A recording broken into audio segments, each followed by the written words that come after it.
Hi and hello watch fans, and welcome to another edition of The Real Time Show with me, your friendly neighbourhood watchmaker Rob Nuts, and my co-host calling in all the way from Amsterdam, Alon Ben Joseph. Today we are joined by our good friend Guy Bove, and I'm going to toss it over to my Dutch maestro to introduce the man of the hour today.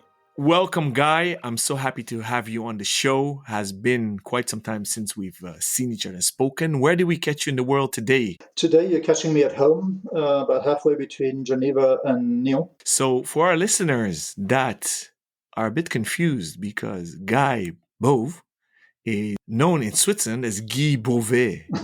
Guy, you have a amazing track record. I've been criticized by our dear listeners in a positive way that I rave too much and that I'm too happy and too positive and I don't criticize enough. But the problem is we have such amazing guests on the show that I am a huge fan of the majority of the people on the show. So there's not much to criticize. And you, unfortunately, are one of them. So sorry, dear listeners. I will promise next episode I'll be more critical. And don't worry, I have enough to criticize Rob about. So the next Q&A episode, I'll do that. But Guy, you are amazing in my humble opinion. You've worked a very long time in the watch industry. If I recall correctly, I know working with you at IWC Schaffhausen, Chopin, Ferdinand Berthoud, which is part of the Schöffele family, Breitling, we've worked together, and Tag Heuer. And I always joke around that you always flabbergast me, but that's actually one of your company names. Please tell us who you are, why you don't sound Swiss, why you have an alter ego that's called Guy Bove, where it's not your name. And I'll shut up now. So my given name is Guy Bove. It was given to me because my parents are American. I grew up in England, and so I've been called Guy since... I'm not going to mention dates, but quite a long time now. And when we moved to France, my classmates gave me the alter ego name Guy Bove. And so that's it. So I was born in the USA. I've been working in Switzerland and in watches since 1997. And I've worked at those companies you mentioned, plus a design studio where I initially started my career and where I fell into the world of watches. That's amazing. And where did you pick up your beautiful accent you have now? Where about in the UK? Because Rob is so happy that he has a fellow countryman on the air again. Well, Rob, to cut to the chase, I picked it up in Rickmansworth. But it's been adapted in the canton de Schaffhausen, canton de Genève, canton de Vaud, and in France. So it's a blend. It's very nice. It's somewhat more attractive than my corrupted Irish Northern English brogue, that's for sure. Although mine has become slightly more pan-European as I've moved around. It used to be a lot thicker when I was a kid. I find that you speak really good English for a Northern Irish bloke. You are very kind. Yeah, I actually understand him. Yeah. Well, it's a weird combination, you see. I was born in Dublin. I grew up around the edge of Manchester, and my parents are from Norwich, so I've got a bit of all sorts. And my girlfriend's German, so that obviously has had an effect on me in the last few years, that's for sure. Clarified things, probably. Yeah, it's a bit of a mess. Guy, if I call you a designer, I don't think that serves you justice. So tell us what makes you have such a long, enduring love affair with watches. What is it that you love about it, and what do you actually do in the watch industry? Okay, I'm going to try to work through that. Maybe chronologically might be easier. I trained as a product designer, and before I got into product design, I mean, since my early years, I have pictures of myself when I was 2 or 3 with hammers and things like that. I've always liked to know how things work. And I used to build stuff, and I thought initially in my teens that designing was basically how to draw stuff you build. I always wanted to be a designer, and I thought to do that you had to study engineering. So in fact, my first degree includes a few semesters of engineering, but I realized pretty early on that it actually wasn't much help with drawing stuff that you liked. So I changed to design studies after I finished design school, which incidentally was in Switzerland. It used to be called the Art Center Europe, which was a subsidiary of the Art Center College of Design in Pasadena, California. So they closed it down while I was there, and I had to finish in Pasadena, but I did come back to Switzerland. My first, let's say, real job was at a total design studio run by a guy named Meat, who has stayed undercover for the best part of probably 4 decades, but he's done a lot for the watch industry, and that's where I learned how to design watches. I got there and we were looking at the chiffres breguet and hands and indexes and all that kind of thing. And it probably took me 2 or 3 years to be able to design a watch quickly, effectively, so that all the proportions worked and everything. So that's where I learned how to design watches. But in that studio, I was also working on things like packaging, like displays, three-dimensional logos, accessories for the watch industry. We also had photographers on our team, graphic designers. So I was exposed quite quickly to pretty much everything that helps a watch company work. After about 4 years, I was hired by IWC Schaffhausen to set up an in-house design studio. And that was sort of diving in at the deep end.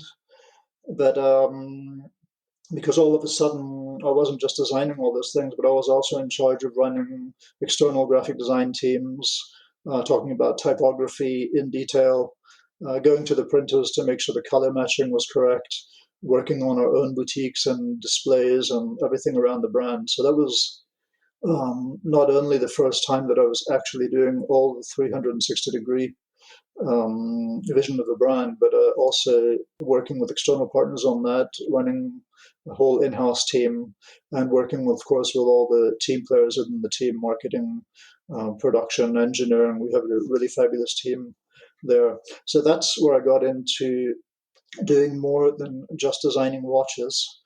That really is what drives me. It's not, I think you can design the best watch in the world, and if nobody knows about it, it's like you hadn't designed it. And you can also design a maybe not so great watch, but have an amazing team around you doing the promotion, doing the marketing, doing the advertising, doing everything, and everybody hears about it, and maybe it's the best thing on the market. So I think working in-house and being exposed and involved with so much of the brand has really been an amazing experience, and that's what drives me. Let's say 25 years on today. You started back in '98. It's indeed a quarter of a century anniversary for you. I would love to do a deep dive in the actual watch designs that you've done, because if I remember correctly, at IWC, you have also worked on the tonneau-shaped Da Vinci. Is that correct? That is very correct, yes. Which was actually a beautiful 3D sculpture. Would you mind telling us how you experienced that challenge from taking it from the 1985 iconic Kurt Klaus legendary round design with floating lugs and a perpetual calendar watch to designing a tribute to him? Because I believe the initial model that you guys designed and launched was a Tonneau chronograph perpetual calendar with the infamous Valjoux 7750 with the perpetual calendar that Kurt Klaus designed, and you guys actually engraved his face on the case back. And then you made a whole family out of it, where we even saw 3-hand male and smaller cased female versions. Would you mind telling us how that went, how the evolution was, and how you've experienced it, and what challenges you encountered? It's a huge gap if you look at the floating lug round version, but there's a piece that you forgot in that history, which was, I believe, a 1969 hexagonal shape watch, which we in fact did a reedition of in 2008 as part of our anniversary celebrations. So the way that project started out was, I looked at the 1969 one, I looked at the floating lug one. I also looked at what would, I mean, it's pretty hard to know what Da Vinci himself would have done, but there's also his name in there. So it isn't just a watch, to my mind, like pretty much all the projects I do, I try to imagine what's the background of the thing and what's the background of a collection that you call Da Vinci. And so I didn't know exactly what we're supposed to be designing, but for sure in 2006, I believe, it probably was not a slight evolution of the round floating lug one, especially when the first Da Vinci model was a hexagonal watch, which was very much in the spirit of the 70s, in fact. So what I looked at was how you look at the shape of the watch, but what I looked at is how do you make a modern looking watch fit on the wrist? And the floating lugs was one solution. If you look at the first Da Vinci, you'll see that the strap is also quite well integrated, and so that was actually the driving thought behind the watch. So if you look at the 2006 model, the one that we worked on, you'll see that the lugs are, if you want to call them that, they're incorporated into the design of the watch, but they're also given prominence. If you look at it from the side and even from the top in the three-quarter view. And one of the interesting things about that watch is the way the strap fits into the watch, and it actually does partially fit into the watch because it's the connection between the strap and the case is hidden by an overhang in the bezel. So and although the strap looks integrated, it actually will fall down to a 90-degree angle. So it basically fits on any wrist. So that's where the idea for to continue the let's say the well-fitting Da Vinci code. That's how that came into it. And then in 2006, we were sort of right at the beginning of the let's say more modern watch phase, more three-dimensional watch phase, and I wanted the watch to look sort of like it's almost like a shell. So it's a shell that fits well on the wrist, and then of course it has the opening for the glass. When you look into the opening, there's a few ideas that came from Da Vinci himself, and if you look at the hands on that watch, you'll see that they're shaped like a pen nib that Da Vinci might have used. So there are some connections in there to the name. And if you look at the typeface, you'll see it's quite a particular typeface, which was, and the idea was to go back to sort of the beginning of let's say semi-modern printed numerals. So there's a lot of sort of history bound up in the watch. And although it's quite a modern watch, it does have sort of classical ties and some modern shapes which are linked to very old ideas such as the pen nib. So that's sort of background information around the design of that watch. But then there's further things. If you look at the perpetual calendar, for instance, if you look at the guilloche design, you'll see that the guilloche design is actually taken from Da Vinci's drawings for a never-ending thread, like a screw thread.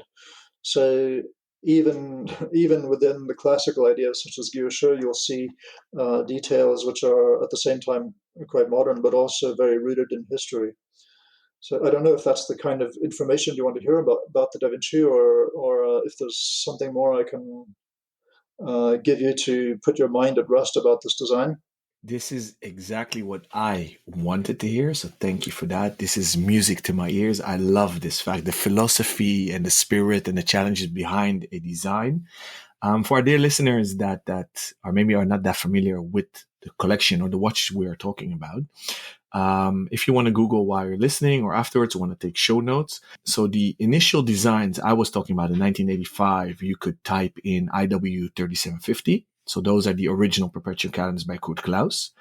And the watches that Guy worked on in a chronograph version are, for example, IW3764. The three-hander is IW4523. And I'm very quickly looking if I can find the initial OG perpetual, and I believe that's the IW3762. So Sorry for the intermezzo, Guy. Thank you so much. Would you like to mention another IWC watch? Because you have such a long track record, and I kind of want to do this exercise with every brand you worked with. So and we tried to keep this at 1 hour. So is there any other IWC you want to highlight from your hand? Although, of course, I was in charge of design there, I have to say that all the watches that we worked on were done as a team. I had a team of 5 or 6 product designers, and the particular Da Vinci in particular is a case design which I came up with the idea. And then a lot of the detail work was handled between myself and the designers who were basically allocated to each collection. So another watch that we worked on quite heavily were the Ingenieurs, um, and which we relaunched in 2005. Mm-hmm.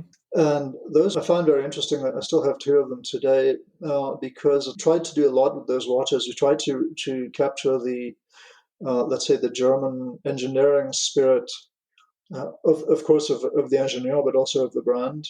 Um, at the same time, we were, it's an anti-magnetic case, which made it quite thick, and so there was a lot of work done on how to make it look good on the wrist while housing all the mechanics. How do you upgrade or not? I don't want to use the word upgrade. How do you, let's say, bring into the 2000s a design which was born in the 70s?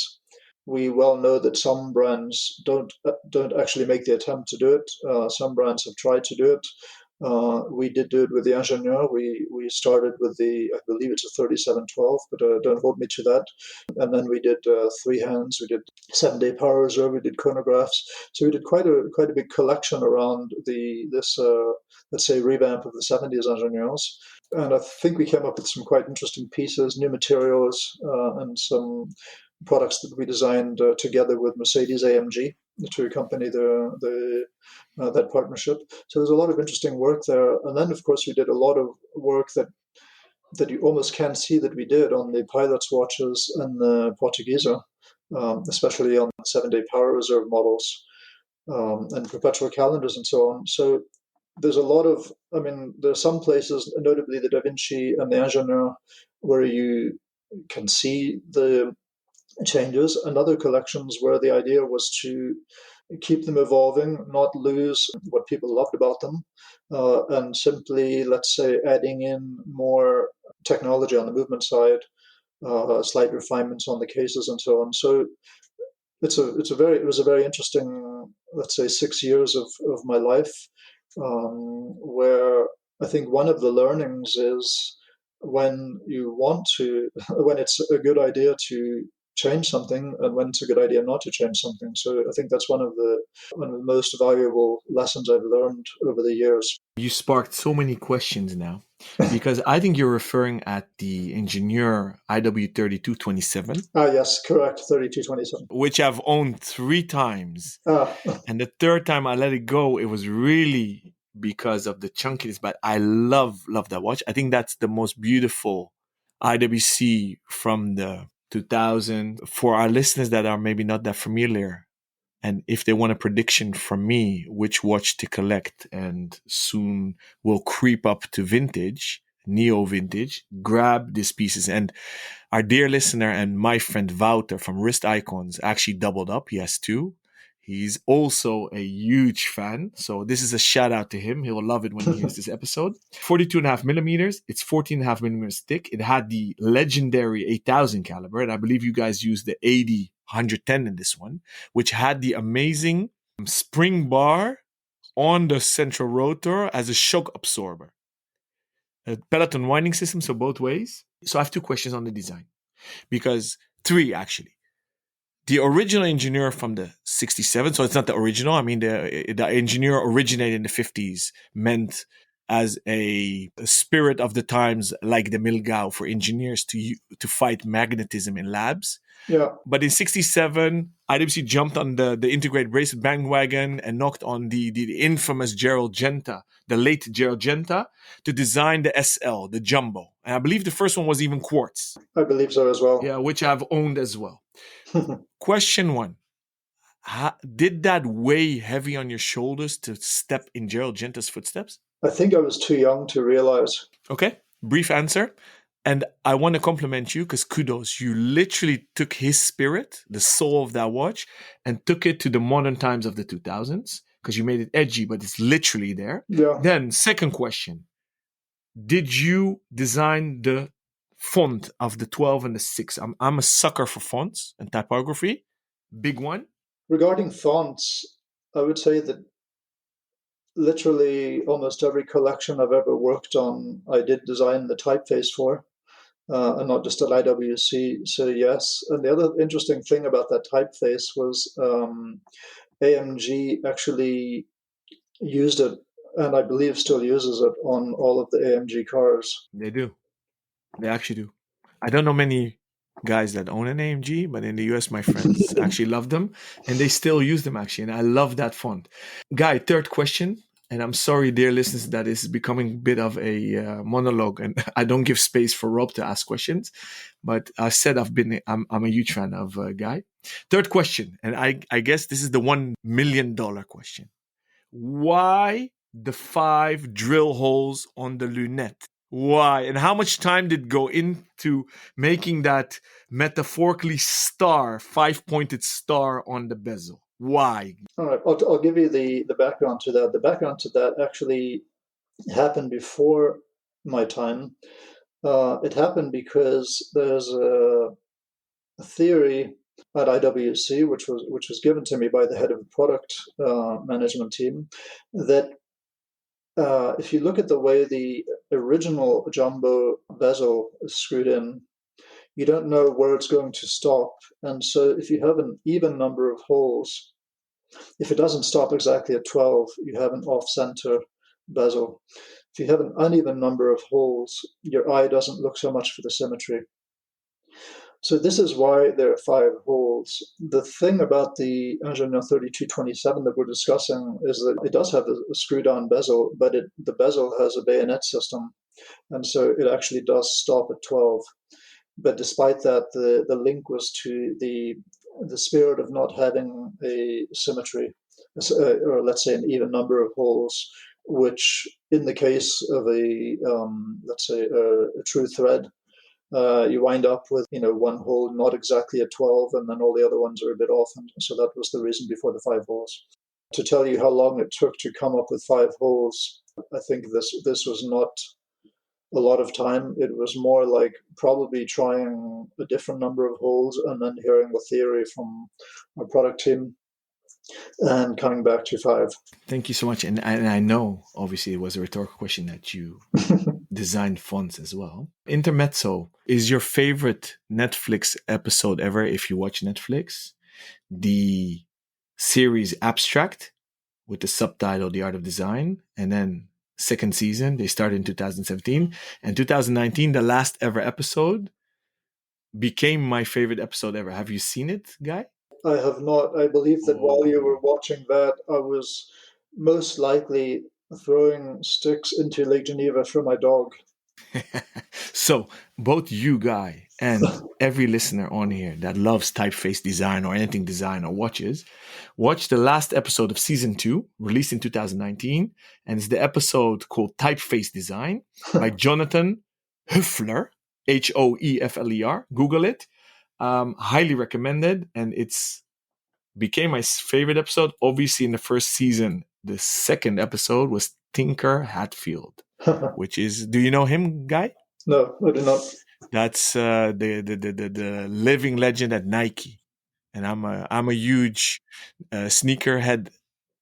I love watch design the most, but then it's sneakers and architecture. So, but okay, I will mute my mic again, guys. Should we move on to the next watch brand? Is that Chopard? That is Chopard. You want to highlight one of your favorite designs there? I guess Milamigda you worked on, or LUC, LU Chopard. I think my favorite thing about working with Chopard, and there are a lot of favorite things there, because I think what's really amazing about Chopard is the Schoefele family. First of all, loves, of course, their brand, and they're actually interested in doing the best we could with each of the products there. And I think the highlight, actually I have a few highlights of my time there, so I can't even get into them. But what I do like is if you look at the DNA behind the LUC collection, you'll see that it's expressed in different ways throughout every single watch in the collection. And I'm talking about going from like in 1963 or a tribute to Louis Ulysse, the pocket watch, through to an Engine 1, and passing by all of of course, the horological complications. And so if you look at them carefully, if you look at the numerals, if you look at the hands, if you look at the bezels, the case, anything about them, you'll see that the same principles behind the lugs, behind all of the shapes and the typeface and everything is carries through, but in very different ways. Sometimes very classical with the enamel dials, sometimes very modern with the numerals and the indexes actually etched into the glass. If you look at the horns, you'll see that they can be very classical, and then they can also be very modern if you look at the Engine 1 horizontal. So a very interesting, let's say, thought process behind those models. And of course, I think some really good times with the revival of the Imperiale collection and the relaunch of the Happy Sports with automatic movements and so on. So there's not a particular highlight. There's really a lot of watches that I like and that I really enjoyed working on. If I had to pick one, I think one of the most interesting ones for me is the first 8HF, which is the high frequency 8 hertz movement. With a case which in some ways is very classical, in some ways ultra modern. So maybe one to look at there. Was the difficulty in designing and in the evolution of both the Happy Sport and the Mille Miglia, which is going on, the same complexity as, for example, the pilot watches at IWC? I mean, it's almost. I always use a metaphor of the Porsche 911, right? It's an evolution, never a revolution. Did you experience that as well? And is that limiting for a creative designer like you? The Mille Miglia range had been through several phases and also had several different, let's say, directions for the collection in it. There's the sort of classic design, and I believe that the numerals on that model were taken from one of Mr. Schäuferle's cars from his collection. And then on the other hand, there had been some more modern pieces slightly just before that. There was the GTXL, which was in existence when I arrived. And so it was more like, let's say, breaking the collection into two sort of clear directions, one more modern, and you can see the results of that in the, I believe, still current in the Mille Miglia GTS family. And then the classic direction, where we revamped it slightly. We made the curve, let's say, the form language a bit more tense, a little bit more dynamic. We changed the dial slightly to bring it in line with the sort of mental idea of Italian typefaces and flair. And then, of course, there was the super fast collection that we worked on. So there's maybe not so much weight on the shoulders because the collection was already sort of it already had different models in it. So it wasn't like there was one look and feel to carry on. It was more, how do we help these looks and feels evolve into current collection? So that's more the work that we did there. The pilots collection was, I think we probably shouldn't go backwards into IWC, but that there was a lot of discussions going on there at that time. A lot of people don't know that Ferdinand Berthoud is fully owned by the Scheffler family, and I don't even know if it's the Chopard group.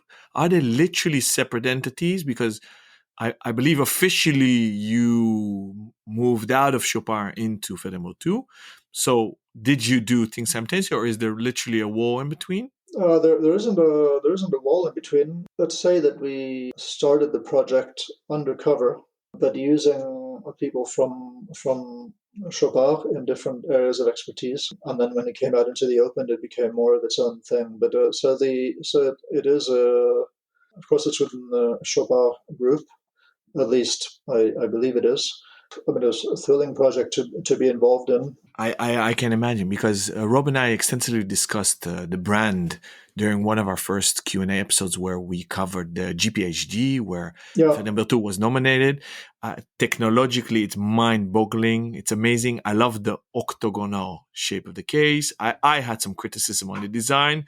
Rob is even a bigger fan. And since I'm not giving him any leeway on this show, Rob, please, you take these questions on Guy's time at Ferdinand Berthoud. Well, yeah, Alan's right. Aside from completely monopolizing the show, I don't mind that at all. It's fascinating to listen to you both talk, and clear that you have a great relationship that spans many years. But yeah, Ferdinand Berthoud was one of the real success stories of recent times for me, for many, many reasons. I think that the brand turned a corner in recent years, and I'd just love to hear exactly what your involvement with that brand was and exactly what you foresee in its future. the future for me is difficult to talk about since I'm not involved with it. So that will have to you'll have to discuss that with the people currently running the brand. The involvement was, I mean, it was quite strong. I mean, it happened a long time ago. I won't tell you exactly when, but Mr. Schoeffele asked me. I mean, he told me that he owned the name and the brand, and he asked me to put together some ideas of what a product could look like. And it was really, I mean, fascinating to try to get into the mind of Ferdinand Berthoud via his writings, via his drawings. One of the fascinating things about him is that rather than hide his knowledge away, and keep it for his own use and his family's posterity, he wrote about it, and I believe that his treatise on adjusting watches was still a textbook in the Swiss watchmaking schools until the 50s or 60s of last century. So he was sort of the definitive uh, author on how chronometers should be adjusted and run. Most of his career was involved with precision, and in fact, he from what I understand, he sold pocket watches and clocks to the nobility in order to fund his research into chronometry. And so it's almost the opposite of what a lot of people and brands have done since then. So it was amazing to look into all his work and try to come up with a design language that I hope he would have been proud of, or at least acknowledged today, almost 200 years down the road. So that was the thinking behind it, and that led to a whole lot of design choices around the watch, the shape of the watch, the hands, the dial finishes, the typeface, the engravings, even the markings, everything. So there's a lot of inspiration from Ferdinand Berthoud himself and his nephew Louis, but that was, let's say, modernized without losing sight of one thing. Was the idea behind the design of that watch was that even back in the 1750s, the idea was that every part of the watch could have been made using simple tools in a hand workshop, and I would say that the learning and the importance of the design of that first watch is that the result is much more than the sum of the parts, because each of the parts is designed to be cut basically in one direction, to be shaped using quite simple tools and so on. But when you put them all together, the idea was, since there were no wristwatches when he was alive, the question was, what would a Ferdinand Berthoud wristwatch have looked like somewhere between 1753 and today. So the design of the FB1 was in large part my attempting to respond to that. That's a really fascinating approach to have taken to a watch design in this day and age, because we often talk about reinvigorating old vintage designs from the recent past in the 50s and the 60s with modern manufacturing techniques.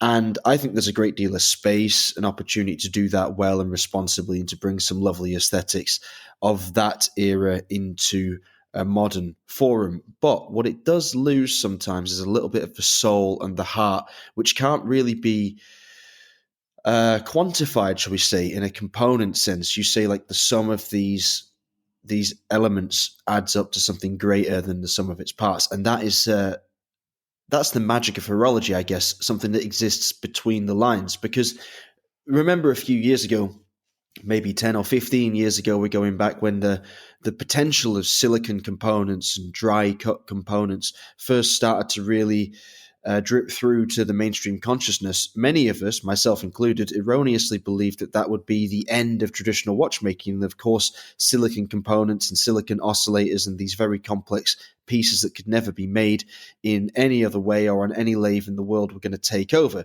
Now, foolishly, on my part, I hold my hands up. I kind of forgot that we'd been through this with the quartz crisis and survived, and watchmaking had changed itself and become something new. But even today, we see the headlines grabbed by these new age technologies replacing certain handcrafts in the craft of horology in a wider sense. So just recently, Omega announced its new balance, complete with its hairspring and this new dry cut form of a silicon hairspring on top of it, and a new regulating organ. And it's fantastic. And it's really interesting. And it does push the boundaries in that direction, in the same way that, say, Frederic Constant's monolithic oscillator, which is a highly complex silicon component in a very affordable watch, relatively speaking, does something new and fantastic. But these pieces, they do lack a certain soul that Ferdinand Berthaud has always had. And I think the question was, could the aesthetics match up to that spirit and that harmony and that horology? And I think that under your direction, they did. Do you think that it will serve as inspiration to more brands to eschew this modern technology and to go down a much more traditional, like authentically traditional route in the future? I think I would just like to come back to one of the things you said. And I think using modern technology does not necessarily mean that you can't bring soul to the design. I think one of the things that happens is not everybody actually attempts or wants or tries or succeeds in bringing soul to the design, but I'm not sure that one excludes the other. Actually, one of the things I'm not sure about is, if you look at let's say FB1, the first ones, I'm not sure that you would actually notice all of the detail work in it. And the idea was not to say, hey, look at what we've done here. It's more to bring into what the final customer is going to see. It's more to bring in a sense of feeling and not just seeing. I'll give you one simple example. If you look at the chapter ring on the outside of the dial, it's a matte finished sapphire ring.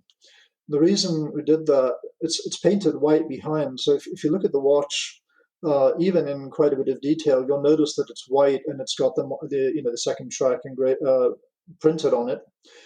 What you feel, but you probably won't notice, is that actually the second track is on the matte front part of the sapphire ring, and it's casting a shadow down onto the white printing at the back of the ring down below. And you probably won't necessarily notice those shadows or the fact that it's transparent, but it looks different than if they weren't. But that's the point, isn't it? I think that's really what I was trying to express. But I mean, for example, I think just that aesthetic you could also achieve using, let's say, silicon parts. So I think the question is whether, first of all, people realize that it's been done in order to emulate it, if that's what they want to do, and secondly, would they think to do that? Because that's where you can take the modern technology and bring, let's say, this idea of more classical beauty into it. But you can mimic the aesthetics with modern technology easily enough, but does it have the same sense? I think the word that really sticks out in your description is sense. And that's it, because there isn't a quantifiable value. One isn't better than the other. In fact, in many ways, the modern technology or the modern execution is better if we're talking about like more precise or more replicable, more consistent, for example. But the sense of craftsmanship is really what I think those pieces express. And that's rare, obviously, because there are fewer and fewer truly artisanal craftspeople in the industry, and there are certainly fewer pieces that contain only components made in that style. And what I mean is that model, and I mean that way of doing business, that way of creating something that you think might be picked up by people in the future as new collectors look to eschew technology entirely. In some ways, the answer to that goes back to what I initially said about the chauffeur family, who are willing to put in the time, the effort, the expense into doing something they believe in. So I think the answer to your question has to do with almost with who is the patron of the exercise that you would talk about. Yeah, very good point. Very good point. So not something we should really expect to see from the major group brands at all en masse. I think as the technology and the cost of some of those things comes down, it'll make it more affordable for some of the other brands and some of which you mentioned to do so. But I think you have to remember that first watch is now 7 years old. So you have to think about what happens if you brought that into the future, and what could you do with today's technology, which has moved on again. So I think it's a mindset. I think it's a question of how much you're ready to put into it.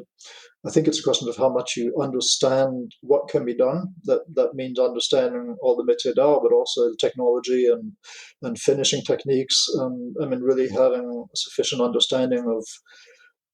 I mean, first of all, having a vision of what you want to achieve and understanding the technology to get there. Because one of the things what happens is typically.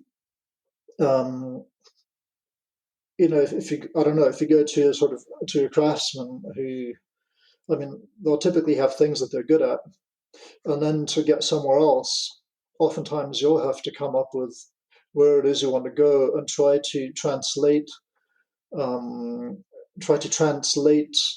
result into a process that the craftsman can understand. So there's a lot of that behind this. I mean, one of the simple examples was the. I mean, I can give you two at Chopin. In fact, one of them is the sapphire ring around the dial of the Ferdinand Berthoud. Another one is the Dauphine Fusée hands on the whole IWC range, and I mean, I designed them. I designed those hands because I thought we're talking about precision, and I wanted the hands of the LEC range to look like a caliper, like a caliper for measuring distances on a map or on a plan or something.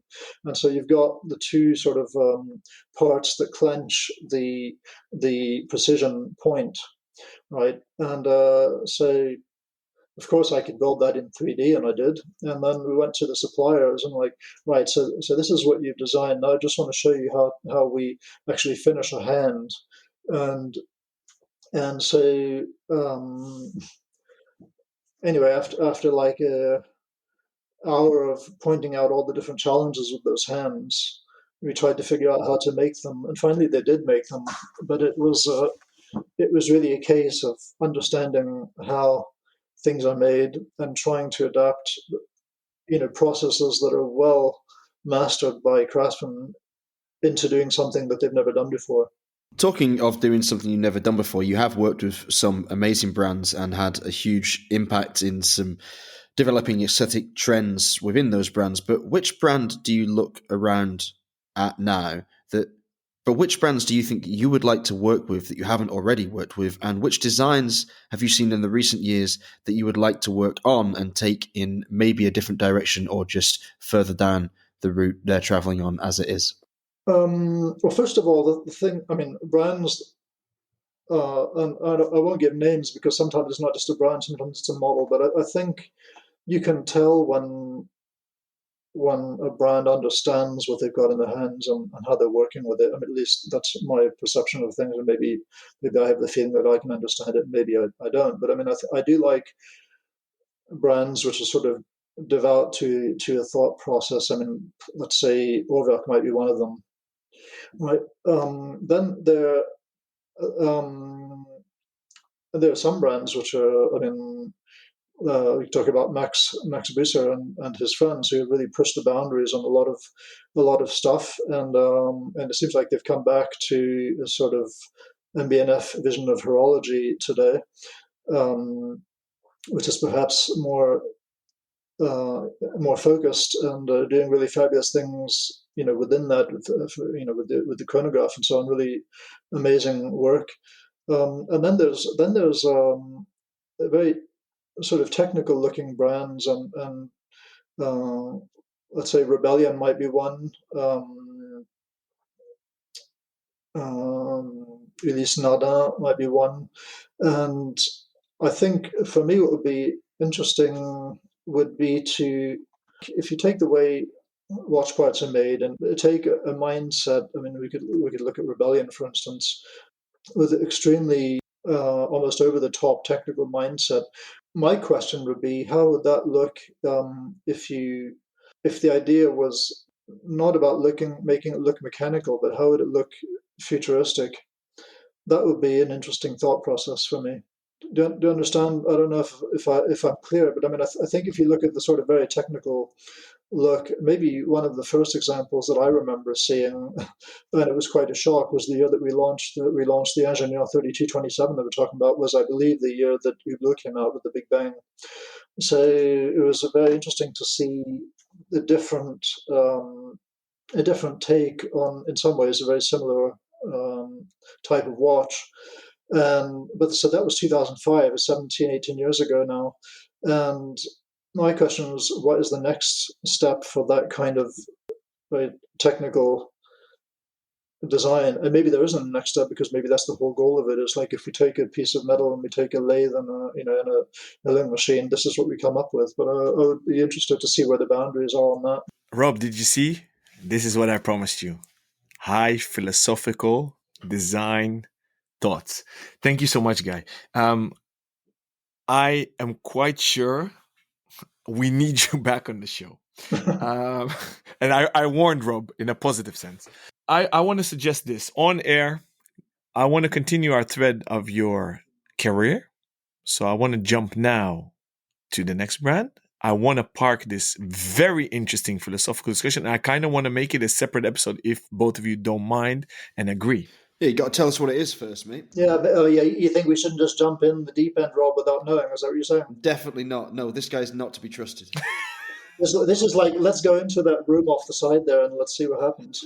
yeah, definitely never ever follow him into the side room. Especially if if your mind's not straight. You definitely don't want to go in there a little bit squiffy. Come on, Alon, tell us what it is. What have you got in your mind? I want to go to pre-Chopard at IWC with George Kern. Further 2, George Kern comes around the corner at the helm of Breitling, and you jump to Breitling.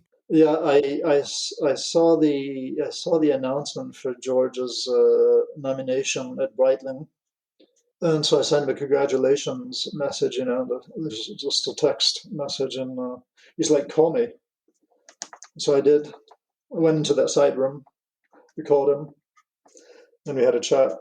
And it sounded like he had a really interesting project on his hand, and it actually did turn out to be a very, very interesting project. It definitely became very interesting, because I vividly remember sitting in the first ever Breitling Summit in Zurich, where you designed it was then called the Aviator 8. I was blown away by the font again. Can you speak a bit about that design request? The design request for that watch, and it's funny because I have one sitting on my desk in front of me. I have the world timer here. And maybe the reason behind the first reason, I mean the first name, Navid Timer 1. The idea behind that is, we talked. I mean, in our collections, we talked about air, sea, and land, of course, and in air we had the Navid Timer family, and the idea was, if we take the Navitimer family, and I believe the first Navitimer with the name Navitimer is 1952 or 1962, I believe. What happens if you take it if you just take the name literally, Navitimer as a time of navigation, right? What happens if you take it back to our first pilot watches, which were in fact dashboard clocks or watches that you could wear on your leg? So if you take it back to that, what does it look like? So that is where that collection came from. The font that we're talking about was, if you go back to, I'm not even going to say the early days of watchmaking, because it was pretty much the case until the 70s or 80s. There weren't really typefaces, right? There was the way they do it is take a slide film picture of a technical drawing, a very precise picture, and use that as a sort of footer, as a screen to create the stamping pads for printing on the dial. And that technical drawing they took a picture of was done by hand. So if you look at the numbers, and if you look at the original drawings at a dial manufacturer, you'll see that there's sort of like scratches in all the corners of the numbers because they're the serifs, so that when they print on the dial, the ink retracts and it comes to a sharp point to get sharp numbers and letters. And so today there's a lot more typefaces without serifs than with serifs. Back in the old days, it was the other way around, especially on watch dials, because I think partly to do with the production quality and partly to do with the type of ink they were using, they needed to have these serifs to have the ink retract when it dried into the sharp points. And so I looked, in, let's say, lots of detail at each of the numbers that they were using back then, and sort of redefined them as a typeface. And in fact, we came up with two. If you look at the Navitimer, well, let's say the Aviator 8 and all the other watches, I believe currently there's two typefaces, one which is for the numerals, for the big numbers, like 1 through 12, and then one which is used in the subdials and on the bezels, which has a slightly different design. And both of those typefaces I designed very closely based on a sort of average of the hand-drawn typefaces that we'd have found at Breitling in the early wristwatch years. I love these stories, how you come up with the designs and the philosophy behind it. I can speak for hours. Well, it takes me hours to get through just a single typeface, so yeah, this could go on for quite a long time. Yeah, which I actually would love to hear. I suggest we do the last leap to Tag Heuer if you don't mind. We'll wrap it up, and with the promise, we'll get you back on air as soon as possible. So from Breitling, you jump to another major Swiss player. Suddenly, maybe the one that does the biggest volume out of the brands you've worked for. Did that give you different challenges as a designer? Not philosophically.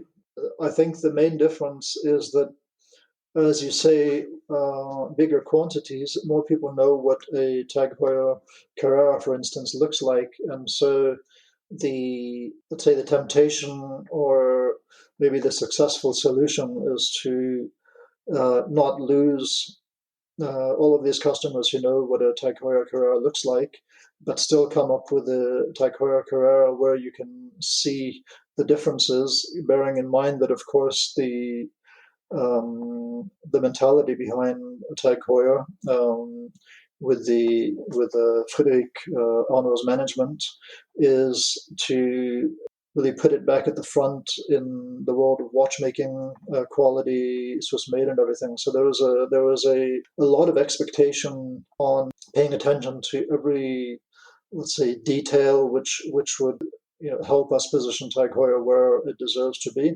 and at the same time making sure that the customers who know, collect, and probably love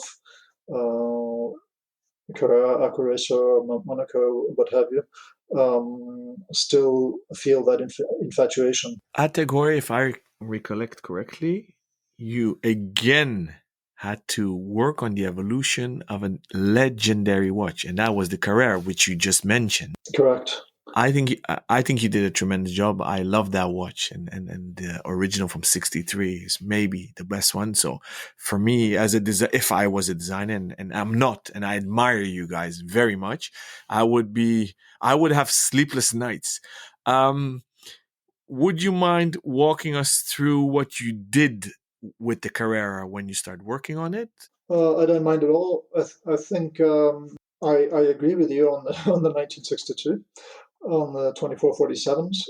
I mean, you have to realize back then, very a much smaller watch than you would think, a much smaller watch than it looks like in the pictures, a much slimmer watch, box glass, extremely thin indexes and hands. And one of the things that stood out in my mind when you look at the very first Carrera chronographs, is that the idea of the chronograph is quite secondary. I think the first thought that comes to mind is uh, amazing proportions, very reduced quantity and thickness of information, which helps with the elegance. And then only afterwards do you see, oh yeah, there's subdials and pushers, but those are not the things that jump to mind. And that was, and then there are some specific details like the portions between the long and the short lines in the seconds track, and the typeface, and the size of the numbers and everything, which are really amazingly proportioned, and I think Jack Heuer's best work. And so the idea was, how do we translate that uh, in the world of today's sizes? I mean, Tag Heuer has not been known for making necessarily very small watches. So how do we make a 42 millimeter Carrera with a modern, very ultra reliable automatic movement? So automatic already is adding about 2 millimeters to the thickness of movement. So how do you make that watch, which doesn't have a box glass?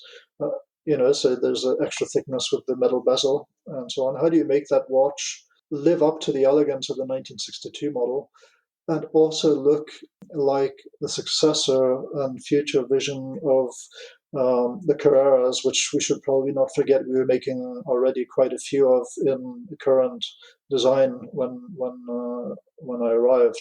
So those are all the things which we had to manage to do. And I think by and large the results turned out well. I think we introduced a new foreign language on the case, which is not noticeable to, I think, again, it's not necessarily noticeable to consumer, but you can feel it. And one of the things you can feel is that the horns today, the facet that swoops along the case goes from one horn all the way under the bezel to the other horn, whereas in the 1962 model and all the Carreras until the relaunch in 2020, the horn stopped at the bezel. So it goes straight up and hit the bezel. And today it swoops under that, and which gives a more modern, more fluid design to the watch. Much shorter horns than we ever had in the past, which makes the watch very wearable. So huge emphasis on ergonomics.